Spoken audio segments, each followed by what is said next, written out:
How's it going, everybody?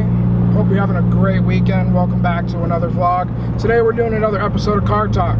I like to do more of these if I could, but I thought maybe today's a perfect day. It's Sunday. It's beautiful outside. I think it's like 80 degrees. Not too windy. It's perfect. Perfect for a cruise. I wish I had the Miata because it'd be better for a top-down cruise. But I just got on 494, which in Minnesota is one of the worst highways to ever choose to travel on because it's always busy. Like I said, it's Sunday and they're bumper to bumper, so I got off and went cruise around the Mall of America and head back home. But I was just out taking some photos down in a Fort Snelling National Park or whatever it's called, down by part of the Minnesota River and whatnot, under the Mendota Bridge. Cool little spot, a lot of nature, water, some good walking trails and biking trails if you're into that. But yeah, it's just another beautiful day in Minnesota. It's like these days like these that I'm actually gonna miss Minnesota. It's like not too warm, not too cold. Man, I'm gonna enjoy Florida so much more than here. There's just much more going on. There's more tracks, there's more car people. So today what we're gonna talk about is how it is to own an SRT4. I know there's some people out there that message me asking, you know, how much would I pay for mine and how would I get into them, and you know, if they want to have one as their car, is it a good car to own for, you know, a first modified car or a good first car period. So first off, I've had a lot of people come up to me. I don't know if my camera's too dark or if it's my glasses. I'm kind of in a dark area right now. Anyways, first off, I've had a lot of questions about, would you have an SRT4 for a very first car? It's kind of mixed feelings because I feel like if you have a good job and you know a little bit about, you know, cars, you've been working on cars for a little bit of time, then yeah, I mean, it could be a good first car, but at the same time, I don't know. I bought this car when I was 19. I think 19. Lost track of years. Bought it when I was 19, and it was my third car. It's my third car. It was kind of a little much for me at first. You know, I didn't know how to drive a stick. My very first car that I ever got was the 1995 Dodge Neon. So that's kind of how I got into them. But on top of that, it's like I didn't even like them at first. Like, they don't really ride the best. They don't really look the best. You gotta kind of make it your own. But overall, for a first car,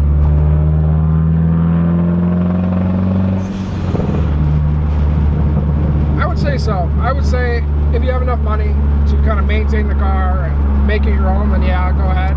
But nowadays, you're looking at the car's been out since 2003, and people have abused the hell out of them. So trying to find one that's in very good condition, like mine or, you know, a couple other people I know, it's very hard. And even if you do find one that's that clean, you're not going to get it for a decent price. It's going to be, you know, upper scale of price. You're looking at probably, you know, 10 plus. But like at that point in time, you might as well buy an Evo when you're in that 10 to 20 range. Just because you get the all-wheel drive. I mean, unless you're really a Dodge guy, I would say go ahead, but they're not bad. The Cobalt and the SRT were just kind of like frowned upon because if it's not a V8, it's not a true American sports car, you know what I mean? So far we covered purchasing an SRT4, what I think. So far we talked about, you know, what are kind of one of the downfalls. I'll probably get to another downfall here short, but I don't mind the whole front wheel drive. I really don't. A lot of people hate it. I know in one of my other videos I said one of the things I didn't like, I think it was because it was front wheel drive. I don't mind that it's front wheel drive. It's just I would prefer to have all wheel drive or rear wheel drive. I feel like to own an SRT4 from the very get-go before you even think about buying one, I would say you have to have thick skin, because they're probably one of the top, I would say like top 3 most hated vehicles Yeah, so one of the top most hated vehicles. Everywhere you go, you're gonna get crap from somebody. It's just gonna happen. But everywhere I go, even on some of my YouTube videos, I get a lot of people who hate on me and talk crap about it. Just gotta have thick skin. It doesn't really matter what other people think, as long as you like the car and that you enjoy the car and you have fun with it. That's all that matters. I really don't care what anybody else thinks. People at my job give me crap, you know, saying, oh, Kevin, it's a neon, blah, blah, blah, blah. If I don't tag SRT neon in my like Instagram photos, people give me shit like, oh, you forgot neon. Like, I really don't care. It doesn't bother me. I know I own a Dodge Neon. But the stupid thing about that, you go from Evo owners and STI owners, it's still WRX, it's still a Lancer, it's just modified. It was just done up. It's like the higher model, that's all it is. So when people that have Evos are like, oh, it's still neon, dude, it's still Lancer. Even though I love Evos, it's the truth. People are always trying to come up with some shit to get on your nerves. The one nice thing about owning an SRT4, I feel like, is they've been around long enough to where there's so many companies out there that make parts for them that you can go to almost anybody. And they've been around long enough to where there's like really cool things coming out. People are trying different things.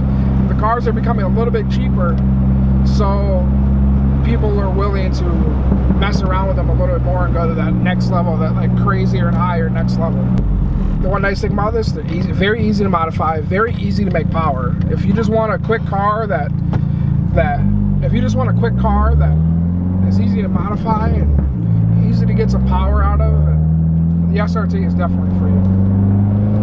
If you like a torquey car, if you like a car that sounds good, I feel like the SRT is one of the only cars I feel like in its class that has its own like distinct like sound. Like, you know an SRT when like one's coming by.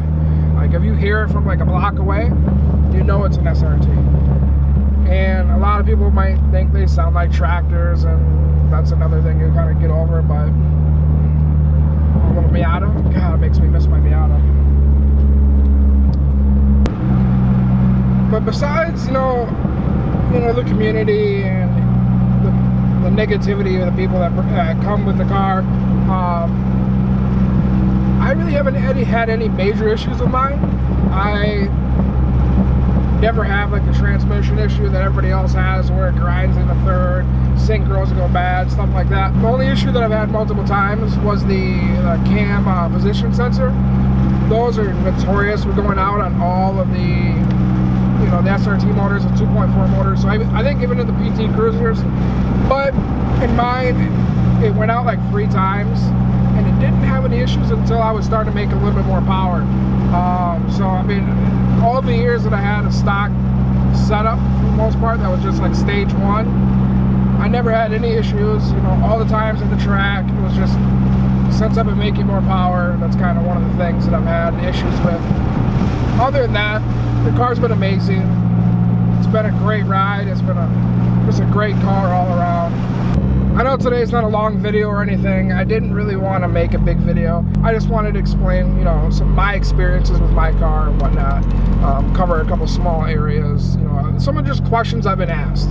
So that's kind of where I was going with this. I wasn't trying to get too detailed with it or anything, but it's a beautiful day. I wanted to get out, drive. I wanted to make a video. So that's just kind of what I did, is answer some questions that I've been getting from some of my followers. But I am almost home, so I'm going to end this video here, guys. I appreciate everything that you guys do for me.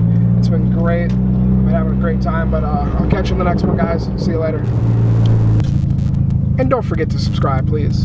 It really helps me out. Hit that like button. See you later.